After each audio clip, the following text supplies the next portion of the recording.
हम समझ सकते हैं। विघ्नों का तो भंडार माया ही संपूर्ण विघ्न में है। आहार दोष, बुरी कमाई, बेईमानी का, दूसरे के हक का यदि अन्न है तो भगवत चिंतन नहीं होने देगा। साधु का आकाश वृत्ति, माधुकरी वृत्ति, इन दो वृत्तियों से ही जीवन चलावे। आकाश वृत्ति स्वयं जो मिल जाए, माधुकरी वृत्ति 5-7 घरों में मांग कर खाए।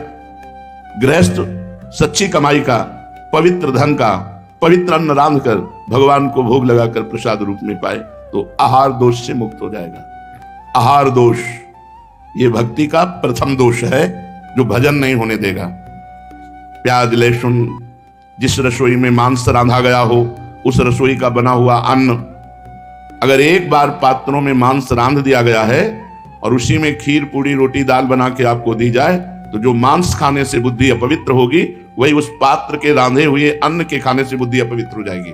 इसलिए आहार पर विशुद्ध भाव हमारा रहे।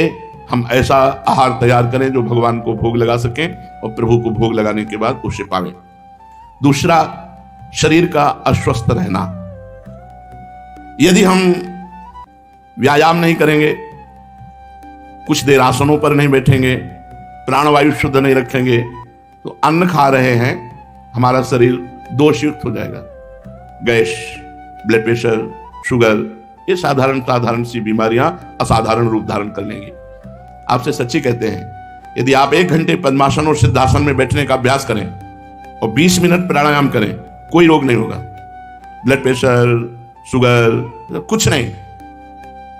ब्रह्मचर्य ठीक है, आसनों का थोड़ा अभ्यास है क्योंकि आप लोग कोई गृहस्थ थोड़ी हो। जो गृहस्थ हैं वो भी 30 मिनट 40 मिनट का तो अभ्यास कर ही सकते हैं। वो केवल अपनी पत्नी से संतान उत्पत्ति के लिए सहवास करें, वो ब्रह्मचारी ही माने जाते हैं। जो एक पत्नी व्रत केवल संतानोत्पत्ति के लिए सहवास करता है। और आसनों पर बैठने से संपूर्ण शरीर में जो रोग रोकने की क्षमता है वो बढ़ती है। जैसे आप पद्मासन, हर नस नाड़ी आपकी एक्टिव हो जाएगी। हमारे कई ऐसे स्थान हैं जो एक्टिव नहीं हो पाते और हम अस्वस्थ हो जाते हैं। प्राणवायु के संशोधन के द्वारा मन एकाग्र, ब्रह्मचर्य पुष्ट, प्राणवायु सूक्ष्म, अखंड भगवत चिंतन। जवान शरीरों में 1 घंटा व्यायाम होना चाहिए, नाम जप करते हुए, दंड बैठक, 2-3 किलोमीटर दौड़ना, चलना फिरना, जो भी व्यायाम, आसन, प्राणायाम, ये साधु के जीवन। हमारे गुरु जी रसिक शिरोमणि हैं, तीनों बातें होती हैं। आप देखते हो, भ्रमण करने जाते हैं, हमने देखा है एकांत में व्यायाम और प्राणायाम करते हुए। प्राणायाम, व्यायाम, क्योंकि शरीर स्वस्थ तो भगवत उत्साह बना रहता है। दोनों किडनी फेल हैं, समस्या ही समस्या है। पर यदि पूर्व से साधन पक्ष ना होता तो हम तुम्हारे सामने बोल नहीं सकते थे। लेकिन आज भी अपने टाइम से साधना में बैठते हैं, तब टाइम से उठते हैं। ज्यादा देर बैठने की क्षमता नहीं रहती तो सोफा का आश्रय ले लेते हैं, पीठ ऐसे लगी रहे। साधन पर शिथिलता मतलब मृत्यु। शरीर जमुआई आ रही है, ये रोग हो गया, वो।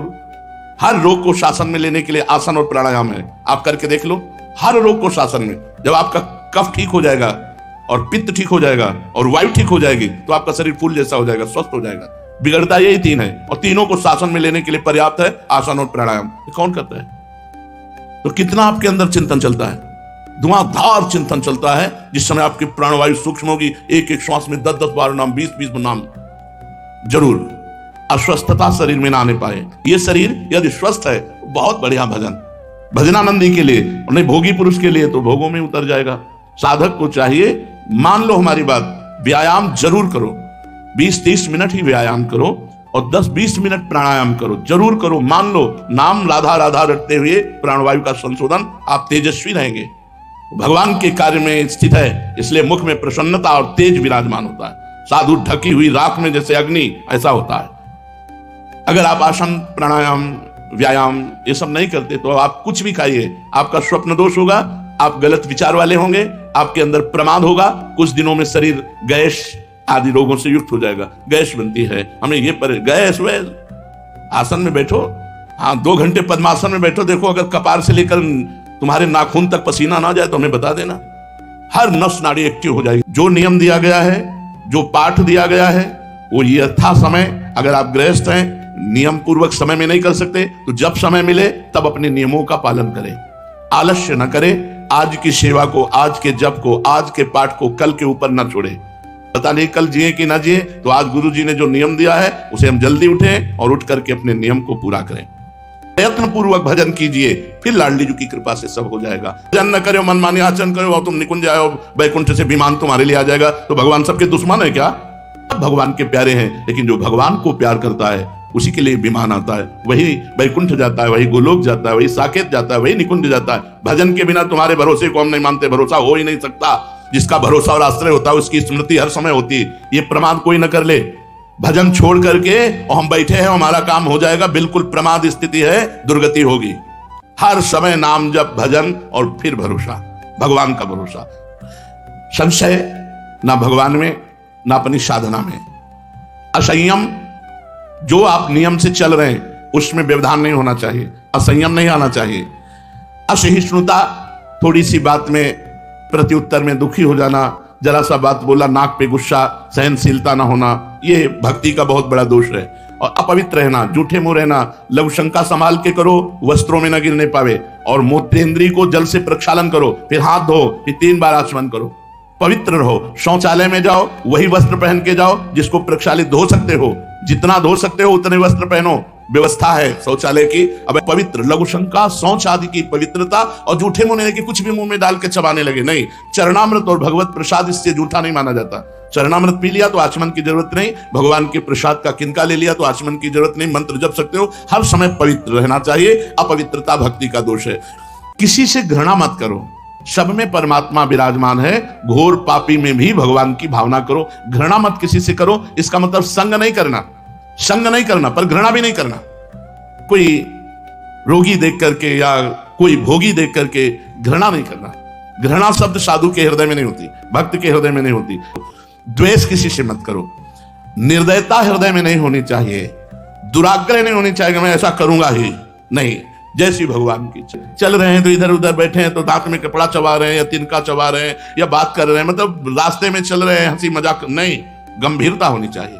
साधक में जहां बैठा है शांत बैठा है, भगवत चिंतन पर चल रहा है, गंभीर चलते हुए बातचीत नहीं, बातचीत करना खड़े हो गए बातचीत की, हंसी मजाक नहीं। जल्दीबाजी से कोई काम न करे, पूछा लगा रहे आराम आराम से, बात का मार्जन करें आराम आराम, जब ये करना वो करना, जल्दीबाजी नहीं। भगवान नाम चिंतन करते हुए सेवा, पर दोष दर्शन नहीं। बहुत बड़ी हानि होती है जो दूसरों के दोष का दर्शन करते हैं, दूसरों के दोष का वर्णन करते हैं, दूसरों के दोषों का श्रवण करते हैं, बहुत हानि होती है। दुर्गति का कारण बनेगा यदि दूसरों के दोष दर्शन करोगे, दूसरों के दोष की निंदा करोगे, दूसरों के दोष की निंदा सुनोगे, तीनों बाधक है। पर दोष दर्शन, पर दोष कथन, पर दोष श्रवण।